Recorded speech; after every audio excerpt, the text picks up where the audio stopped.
Well, thanks so much for joining us here once again on weatherbug.com. I'm weatherbug.com's severe weather meteorologist Aaron Schaefer with you, and we're talking more about snow and cold impacting sections of the nation. Familiar? Does it sound familiar to you? Well, it's becoming pretty familiar to some folks. How about this? Out of Kansas State University, accumulating snow out there. You can see a student out there running to class. It was cold. Denver, in fact, hitting a record low Tuesday morning of 21 degrees. The previous record was 22, and that was set back in 1874.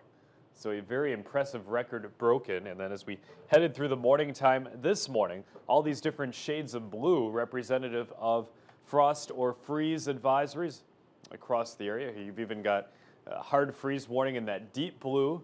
Then in the teal shade there, you've got freeze warnings. And then in that kind of lighter blue shade, or kind of intermediate blue, you've got frost advisories out there from the morning.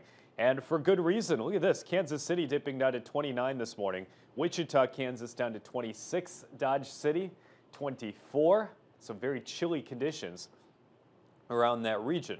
Now our storm threat for today basically encompassing this line of showers and thunderstorms from the Gulf Coast all the way back up north in toward Michigan and beyond. We're watching that sliding eastward, bringing with it some moderate to heavy rainfall. And as we head into the future, we'll watch this line slide back eastward. And there goes the rain, working its way back across the region. Now, it's rain in a lot of unnecessary locales. Look at all these flood warnings from Minot and Fargo all the way back down toward the Gulf Coast. Now, we broadened out the view here. We do have some warming to talk about. Again, a temperature trend shows the warmth making its way back in. So highs today in the 30s in the upper Midwest, change to 70s for the weekend. Stay tuned to weatherbug.com.